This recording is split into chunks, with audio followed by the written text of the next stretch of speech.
Hello दोस्तों, स्वागत है आपका अपना चैनल कृष्णा आरआरबी क्यूज पर। और ये साइंस का क्यूज है जिसमें टॉपिक का नाम है न्यूटन के गति के नियम। तो आइए शुरू करते हैं।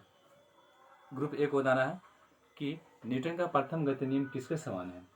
जड़त्व के नियम का। ठीक है, न्यूटन का जो प्रथम गति नियम है वह जड़त्व का नियम के समान है। और जड़त्व का नियम जो दिया था गैलीलियो ने दिया था। अब पीछे बताया गया था कि जड़त्व कुछ नहीं, बस आपका एक द्रव्यमान है। आगे बताना है कि न्यूटन जो दूसरा गति नियम है ना, उससे क्या मिला है? व्यंजन। हाँ ठीक है, न्यूटन के दूसरा जो गति नियम है उससे बल का व्यंजन मिला, यानी F=ma। और जो न्यूटन का दूसरा गति नियम है ये आपके संवेग पर आधारित है। ठीक है, आगे बताना है न्यूटन के गति का तीसरा नियम किस पर बेस्ड है? बल की प्रकृति, क्रिया के हाँ प्रतिक्रिया। ठीक है, न्यूटन का तीसरा गति नियम है जो आपका क्रिया प्रतिक्रिया बल है, यह बल की प्रकृति बताता है।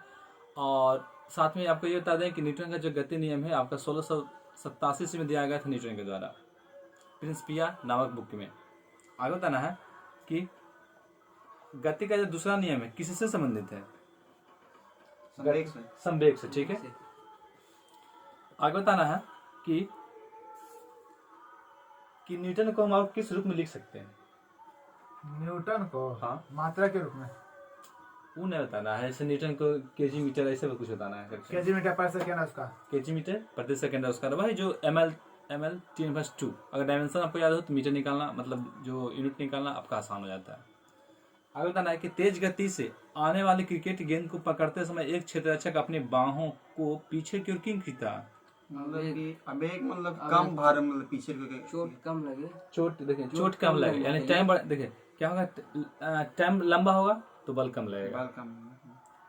आगे बताना है कि एक राइफल से गोली चलाई गई, यदि राइफल बिना किसी रोक के पीछे की ओर आती है तो राइफल की गतिज ऊर्जा क्या होगी? मतलब बंदूक के सापेक्ष में, गोली के सापेक्ष में बताना है। गोली के सापेक्ष कम होगी। हाँ, गोली के सापेक्ष आपका जो बंदूक का जो गतिज ऊर्जा होगी कम होगी। आगे बताना है कि जब एक नाविक आगे की दिशा में कूदता है तब नाव पीछे की तरफ हट जाती है। यह न्यूटन की कौन से गति का तीसरा नियम। हाँ ठीक है, देखिए जैसे मान लेते हैं जो नाविक आगे कूदा तो नाविक आगे कूदा तो नाव पीछे की हो जाएगा। तो देखिए क्रिया प्रतिक्रिया अर्थात न्यूटन के तीसरा गति नियम है। आगे बताना है कि एक व्यक्ति स्थिर पानी में नाव पर खड़ा है, यदि वह नाव तट की ओर चलता है तो नाव पर क्या होगा, क्या असर पड़ेगा? पीछे की ओर। तो नाव किधर जाएगी? पीछे की ओर। तट की ओर जाएगी, तट की दूर जाएगी? तट से दूर जाएगी। तट से दूर जाएगी। अगर खड़ा है तो जैसे ये से बेंड हुआ तो ये इधर उल्टा। आगे बताना कि बल की परिभाषा को किसके आधार पर व्याख्या किया गया है? यानी न्यूटन के कौन से गति नियम के द्वारा? न्यूटन के प्रथम गति नियम के द्वारा बल की परिभाषा, दूसरा के द्वारा व्यंजक, तीसरा जो उसका प्रकृति को बताया गया। न्यूटन के नियमों कणों के न्यूटन का जो नियम है किन कणों के लिए अच्छे नहीं है? आगे बताना है ग्रुप बी।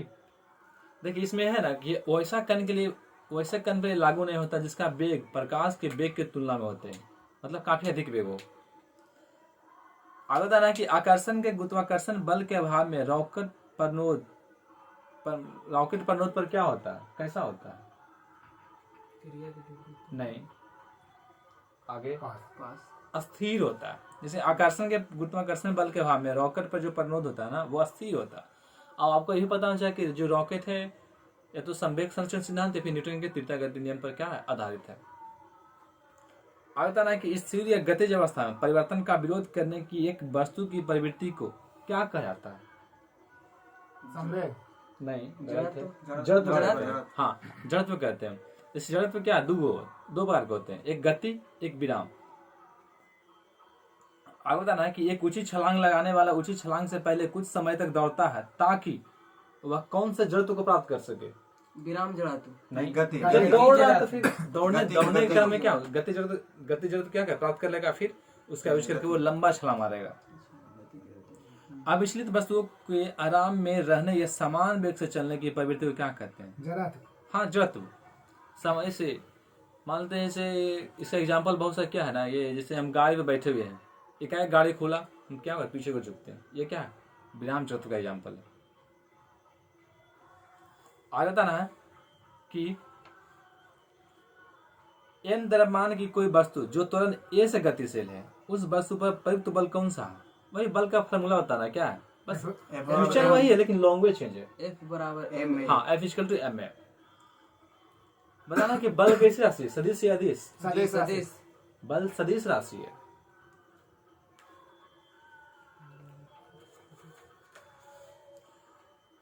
आगे बताना है कि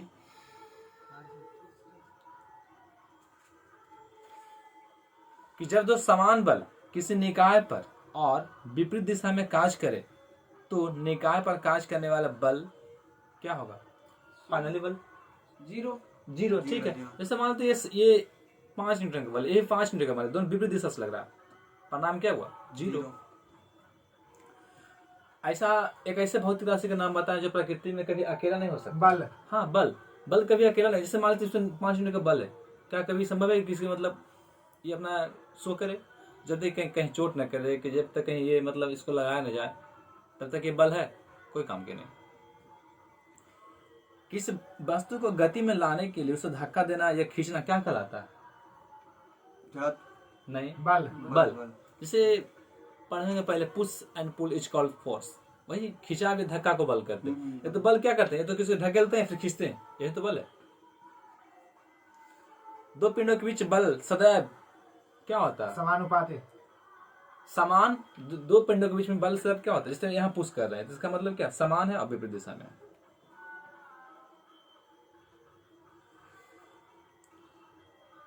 इस पर देखिए न्यूमेरिकल बहुत सा होता था। न्यूमेरिकल जो है वो जो न्यूमेरिकल टॉपिक चलेगा उसमें बताएंगे आपको। बताना किसी वस्तु पर कार्य करने वाले गुरुत्व बल को किस रूप में जाना जाता है? बल के बल। हाँ, बल नहीं, बल का जो गुरुत्वीय रूप है उसका कहते हैं भार। भार। यानी पृथ्वी जिस बल से किसी वस्तु को अपनी ओर खींचती है उसी को तो भार कहते हैं। And W equal to mg, small g यहाँ पर।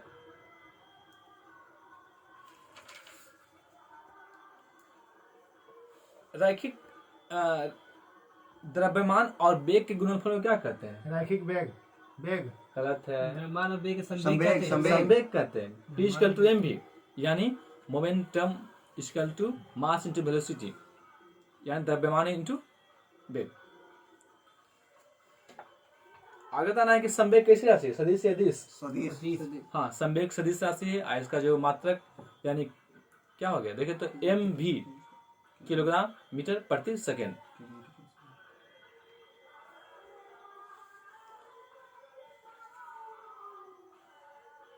यदि वेग को दूना कर दिया तो संवेग कितना होगा? 2 गुना। हाँ, वेग को दूना करें तो संवेग 2 गुना। अगर लेकिन काइनेटिक एनर्जी कितना होगा? 4 गुना। 4 गुना। ठीक है, अगर था ना कि अगर हम वेग संवेग को दूना करें तो काइनेटिक एनर्जी कितना होगा, यानी गतिज ऊर्जा? 4 गुना। 4 गुना है। इसका जो फॉर्मूला बताया गया था आप लोग के, काइनेटिक एनर्जी का इक्वल टू p²/2m। p यानी मोमेंटम यानी संवेग। तो अगर हम संवेग को दूना करें तो काइनेटिक एनर्जी 4 गुना। एक टकराव में हमेशा क्या बचत होता है? संवेग संरक्षण। हाँ, संवेग संरक्षण है कि संवेग जो संरक्षण है m1u1 plus m2 u2 equal to m1 v1 plus m2 v2, ये हमेशा बराबर होता है। ऐसे ध्यान रखिए जब जहां टक्कर हो वहां संवेग संरक्षण।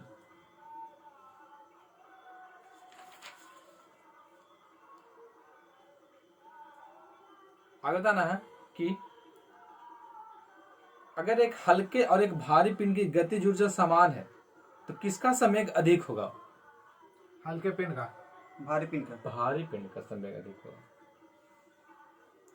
किसी रॉकेट का उड़ान भरना किस पर बेस्ड है? संवेग संरक्षण। संवेग संरक्षण। ठीक है,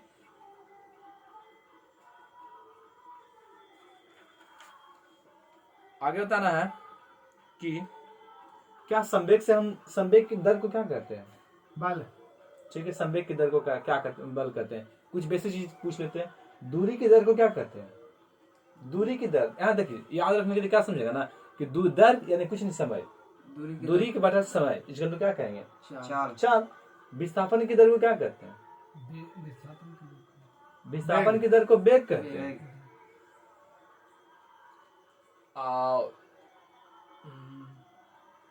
संवेग में परिवर्तन की दर वही हो गया क्या चीज? बल। ठीक है, ठीक है दोस्तों, अगर ये वीडियो आपको अच्छा लगे तो इसको लाइक कीजिए, शेयर कीजिए और कमेंट्स करना ना भूलें।